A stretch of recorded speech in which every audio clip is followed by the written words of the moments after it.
नमस्कार, आप देख रहे हैं मरुदा बुलेटिन और मैं हूं आपके साथ स्फूर्ति सिंह। इस वक्त मेरे साथ है वार्ड नंबर 2 से केसरमल शर्मा जी। बहुत बहुत स्वागत है आपका मरुदा बुलेटिन में। नमस्ते मैडम, आपका भी बहुत बहुत धन्यवाद, बहुत बहुत स्वागत है जी।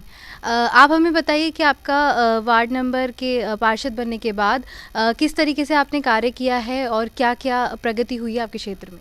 देखो, हमारे को पार्षद बने लगभग 1 साल के लगभग होने वाला है। 2 दिन घट रहे हैं जी। 1 साल हो गया। 1 साल में ऐसा तो कुछ ही नहीं हुआ कि हम जनता को जाके मुंह दिखाएं। ऐसी हालत कर रखी है निगम ने। ऐसी कंडीशन क्यों पैदा हुई है? ऐसी कंडीशन ऐसी हो गई कि हमारा एरिया काफ़ी पिछड़ा हुआ है और उसमें हमारे को निगम बजट नहीं दे रहा। तो हम क्या करें भाई? जनता को कई वादे करके आए थे, आश्वासन दे के आए थे, भाई हम ये कर देंगे ये कर देंगे। अभी तक हमारे को लगभग 50 लाख रुपए का बजट मिला है। अब 50 लाख रुपए में ऐसा हो गया ऊँट के मुँह में जीरा। तो अब एक कॉलोनी का काम कराते हैं तो 10 कॉलोनी नाराज़ होती है। तो ऐसे में हम क्या करें? तो नगर निगम की तरफ से भी हमारे को कोई ऐसा कुछ आश्वासन भी नहीं मिल रहा। तो आपने ऐसा कुछ उनके सामने प्रपोजल रखा, उनको बताया ये चीज़, फिर उसके बाद क्या सरकार की तरफ से क्या आपको मिला प्रतिक्रिया? देखो, नगर निगम वाली सरकार जो मेयर साहब थी सौम्या जी, उन्होंने हमारी एक पहली मीटिंग हुई थी, अब तक कोई मीटिंग नहीं हुई। तो उसमें हमारे से कई वादे प्रपोजल थे, कई वादे थे उसमें, भाई कम से कम 1.5-2 करोड़ रुपए का बजट एक पार्षद को देंगे। मगर आज तक ऐसा नहीं हुआ, क्योंकि वो तो वही अभी आपने देखा होगा भ्रष्टाचार में लिप्त है। तो कहाँ से हमारा काम होगा? तो इस वजह से मैं तो ये देख रहा हूँ भाई, निगम ग्रेटर की जो सरकार है ना, वो बिल्कुल ना के बराबर है।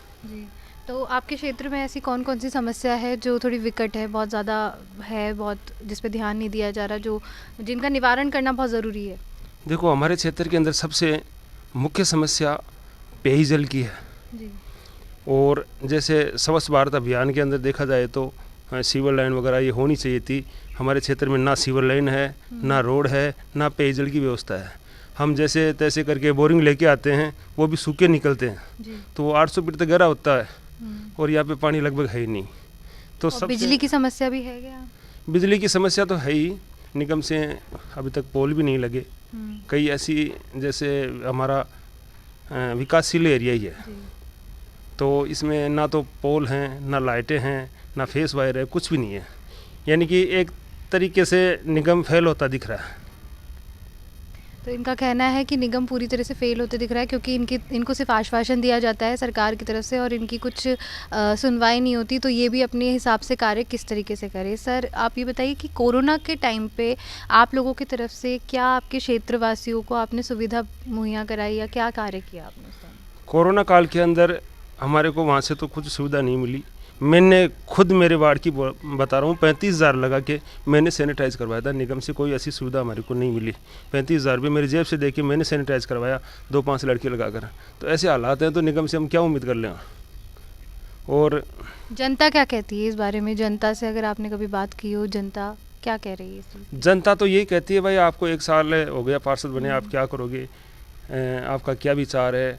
आपने कई बड़े बड़े वादे करे थे, उनमें से एक भी पूरा नहीं हुआ। अभी तक 50 लाख का बजट मिला है, जिसमें हमारे माचेड़ा गांव है, वो निगम में कम से कम शुरू में निगम में जुड़ गया था। आज तक उसमें सीवर लाइन नहीं थी। तो 50 लाख के बजट में आधे गांव में सीवरेज होगी, सीवरेज ही पूरी नहीं हो रही। तो लोगों को क्या जवाब दें?